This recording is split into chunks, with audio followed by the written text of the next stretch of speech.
اللہ نے کہا کہ زنا کے قریب بھی نہیں جانا. کیا مطلب؟ کہ جو چیزیں زنا کے قریب کرتی ہیں اس سے بھی اپنے آپ کو بچا لو. جو چیزیں انسان کو زنا کے قریب کرتی ہے اس سے بھی اپنے آپ کو کیا کر لو؟ بچا لو.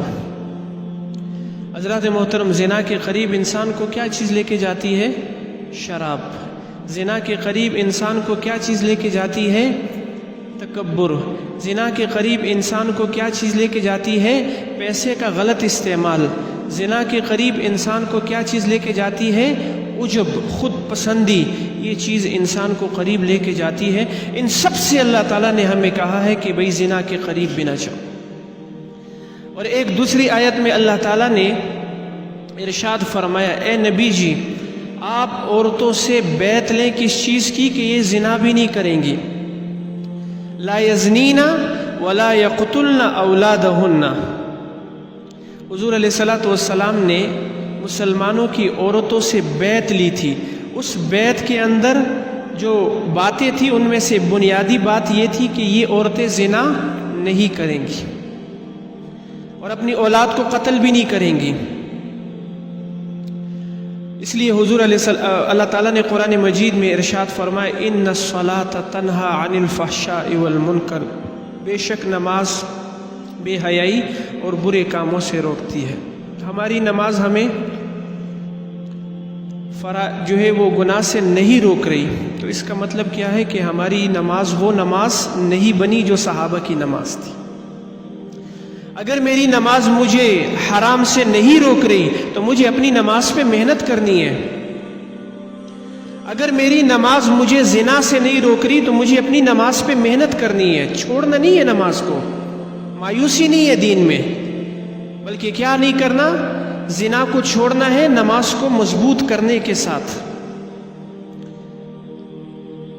حضرات محترم، اللہ تعالیٰ فرما رہے ہیں کہ نماز بے حیائی اور برے کاموں سے روکتی ہے. اور ایک آدمی نماز بھی پڑھ رہا ہے، زنا بھی کر رہا ہے، کیا مطلب ہے اس کا؟ ایک آدمی نماز بھی پڑھ رہا ہے اور سود بھی کر رہا ہے، کیا مطلب ہے؟ مطلب یہ کہ اس کی نماز کے اندر ابھی اتنی جان پیدا نہیں ہوئی جو اسے زنا سے، شراب سے، جوئے سے روکے. اس کو اپنی نماز پہ محنت کرنی پڑے گی. صحابہ کی نماز بنانے کے لیے ہمیں اتنی محنت کرنی پڑے گی جیسے محنت صحابہ نے کی تھی. وہ تو 2 رکعت پہ جنگ فتح کر لیا کرتے تھے، مسئلے حل کر لیا کرتے.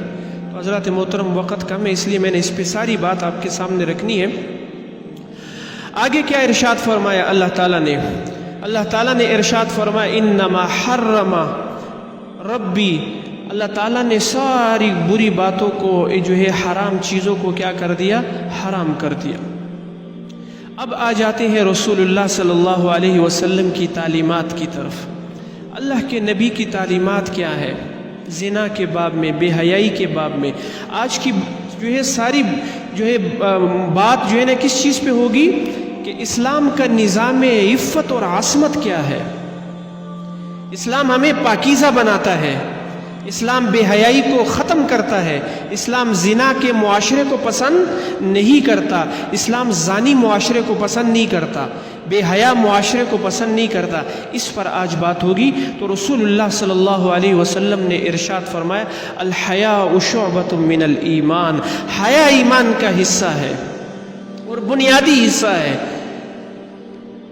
دوسری حدیث میں رسول اللہ صلی اللہ علیہ وسلم نے ارشاد فرمایا، اذا فاتك الحیاء فافعل ما شئت. اذا فاتك الحیاء فافعل ما شئت. جب تمہارے اندر حیا ختم ہو جائے، اس کا ایک ترجمہ ہے. اور دوسرا ترجمہ کیا ہے؟ جب تمہارے اندر حیا کی موت واقع ہو جائے. حیا جب مر جاتی ہے نا تو انسان درندہ بن جاتا ہے، جانور بن جاتا ہے. تو پھر وہ کسی چیز کی تمیز نہیں رکھتا، نہ اسے بہن کی، نہ ماں کی، نہ بیٹی کی، نہ رشتہ دار کی، نہ خالہ کی، نہ پھوپھی کی، کوئی تمیز نہیں رہتی. اللہ تعالیٰ زانی معاشرے کو پسند نہیں کرتا، ظالم سوسائٹی کو پسند نہیں کرتا. تو اس لیے کیا ارشاد فرمایا، اذا فاتك الحیاء فافعل ما شئت. جب تمہارے اندر حیا کی موت واقع ہو جائے پھر جو مرضی کرو. رسول اللہ نے کیا کہا؟ پھر جو مرضی کرو، پھر تم درندے بن چکے ہو. پھر انسانی روپ میں درندے ہو، انسانی روپ میں بھیڑیے بن چکے ہو۔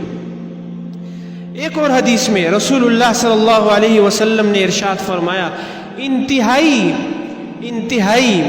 انسان کو لرزا دینے والی حدیث ہے، جیسے کہتے ہیں نا کہ بدن لرز گیا، یہ جو حدیث میں آپ کو سنانے لگا ہوں کہ یہ انسان کو لرزا دیتی ہے، اس کو کہ جس کے دل میں ایمان ہوتا ہے۔